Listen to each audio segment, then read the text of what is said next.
Listen, if James Corden can do gay face, I can show my titties on YouTube.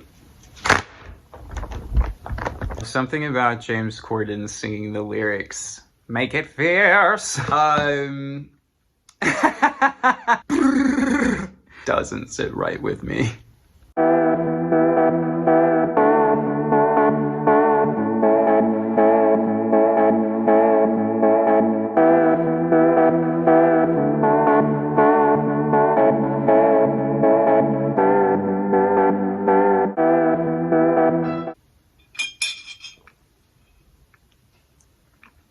Oh, fuck. Versace, I have a question. What is the best thing in the world? The answer is cold brew. The answer is cold brew. Hello? Are you an intruder? I just had to do that again. Welcome to my booktube channel. I'm Braden Books. It's a delicious Sunday. We're chilling. We're having fun. Bro, I'm straight up not having a good time. I feel like this booktube channel is just getting progressively gayer and gayer, which I don't have a problem with, but apparently Hollywood does. Insert my tweet. Just insert tweet. This is all you need to see. This chain. This is exactly how I feel about Hollywood. I say no more. I digress. In the last video, I had forgot to mention, I actually read 14 books because One of Us is Lying is actually one that I read. So I will review this along with the next batch of books that we're going to cover today on my TBR list. Epic TBR for the rest of December to January. These are books that are so hyped on BookTube. I kind of want to get in there and be like, are these worthy of the hype? Or do they just have a good publicist or publisher?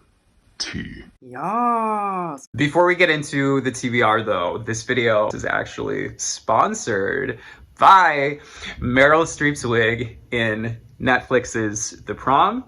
Let's get into it. You can see most of the TBR behind me. We're gonna do it anyway. I love YA queer stories. Yes, I might be 31. No, be proud of it. 31.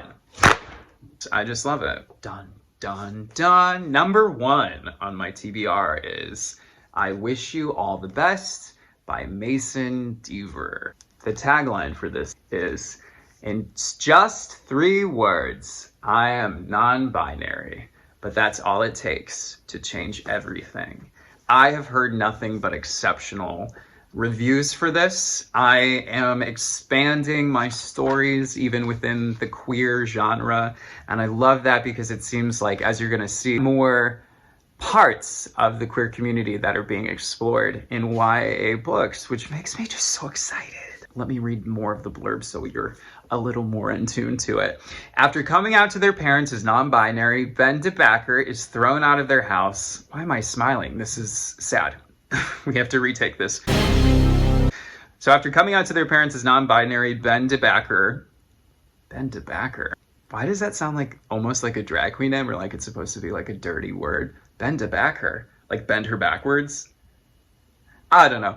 After coming out to their parents as non-binary, Ben DeBacker, still sounds wrong to me, is thrown out of their house and forced to move in with their estranged older sister, Hannah, and her husband, Thomas, whom Ben has never even met. Struggling with an anxiety disorder compounded by their parents' rejection, they come out only to Hannah, Thomas, and their therapist, and try to keep a low profile in a new school. So that sounds like something that I'm absolutely interested in. It has the mental health narrative. It has the whole non-binary narrative, which needs to be talked about, because when people make fun of gender pronouns, etc., it's just so, what's the word, tacky? I don't know, distasteful, uneducated, ignorance. It's really blah. To see the words they, I just think is really cool, and I'm very excited to read this. Becky Albertalli said, heartfelt, romantic, quietly groundbreaking.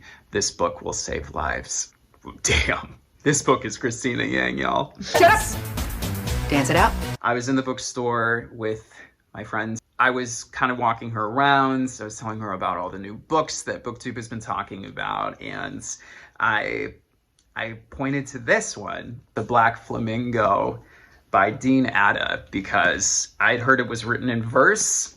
And it's, of course, chosen for so many YA book clubs. Michael is a mixed-race gay teen growing up in London. All his life, he's navigated what it means to be Greek, Cypriot, and Jamaican. I hope I said Cypriot well, but never quite feeling Greek or black enough. As he gets older, Michael's coming out is only the start of learning who he is and where he fits in. When he discovers the drag society, he finally finds where he belongs, and the Black Flamingo is born.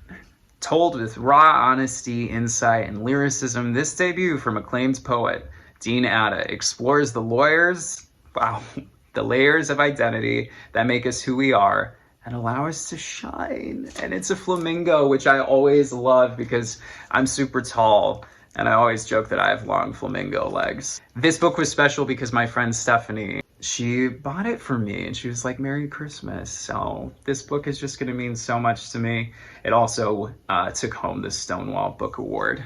Could you tell my voice got like a little like emotional in that? Like a little... Books are special. I'm such a nerd. Anyway, moving on. This is Cemetery Boys by Aiden Thomas. I absolutely think that is just... all that it says from Entertainment Weekly is groundbreaking. What BookTube has told me and what I have heard from Goodreads is that this boy, Adriel, who is a transgendered boy, so female to male, is trying to prove to his family, who is very traditional, that he is a boy. Just saying that.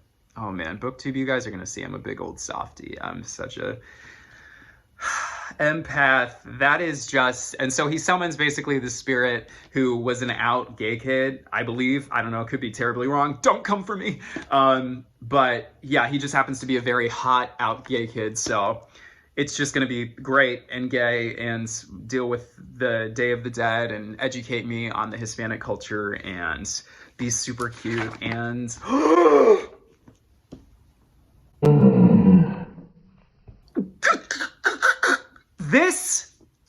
This deserves all the ASMR. Holy shit. Oh my God. My friends who aren't booktubers who happen to subscribe or watch this are gonna be like, we had no idea Braden is so obsessed with books. He's such a nerd. Let's see, let's get the hair right. It never is right, am I right? Well, and also the fun thing when you turn, 30 is that your hairline starts receding. So that's fun. Anyway, what was I gonna say? Oh, this is the perfect example of like, a book sleeve can be gorgeous, but holy shit, like this looks like, in itself, a collector's item. This is gorgeous. I'm so excited and really actually happy that I picked this up and that I own this, because this I cannot wait to display. I just love supporting queer authors. I'm really glad I bought this too, and the money will go towards them. Educate the children. Felix Ever After. Loved by, it seems, most people on BookTube. By Kason Callender. It won Stonewall and Lambda awards. A firecracker of a book. Gorgeous, gorgeous cover. Felix Love has never been in love. Me. He's painfully aware of the irony. He desperately wants to know what it's like and why it seems so easy for everyone but him to find someone. What's worse is that even though he's proud of his identity, Felix also secretly fears that he's one marginalization too many, Black, queer, and transgendered, to ever get his own happily ever after. I love that this cover has the scars included, and we should just be telling these stories. Hollywood! There are trans people amidst us. they shouldn't be scared. Like, this video could veer off, but I'm very excited for this one. These Violent Delights by Chloe Gong and ASMR.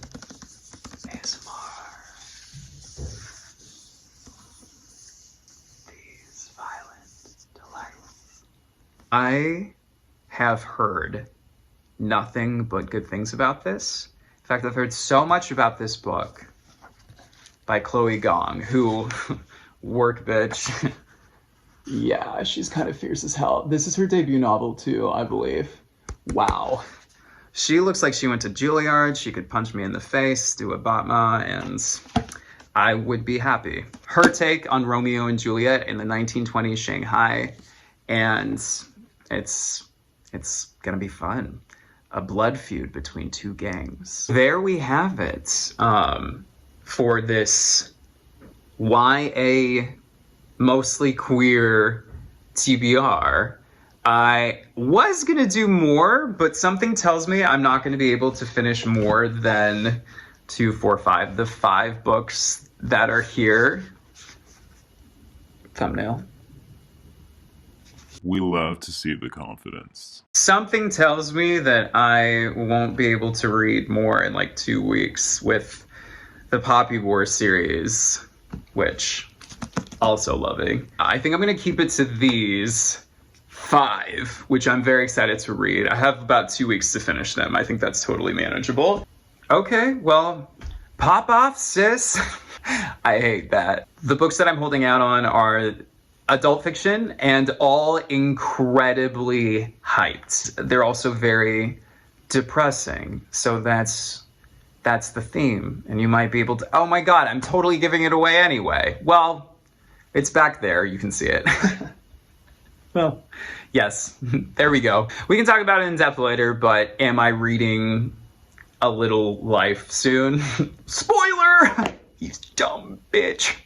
I'm actually going to do a reading vlog for this one because, to be honest, this is part of the reason why I wanted to become a part of BookTube, simply so that I could do a video reviewing this, because there's so many booktubers like Noelle who have done it.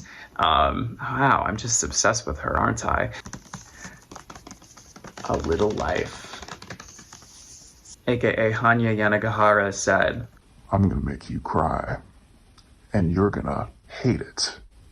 And I'm gonna love it. In general, I've heard reading this book is like torture. We'll talk about it in another video though, because this video is gonna be shorter than 25 minutes because I'm new to BookTube, and when I edited my first video, it took me 9 hours! So if you haven't already, ring-a-ding that bell. So awkward. Ring the bell. I truly am like this, so. You can find me on Goodreads at goodreads.com/thebraden. Braden Books is my channel name, as well as my name on there. I know it's slightly confusing. I hope you guys are staying safe. I don't have a schedule yet of when I'm going to be posting things, but depending on the speed of my reading and depending on how long quarantine lasts, it could be very quick turnaround. So that's that. Until the next one.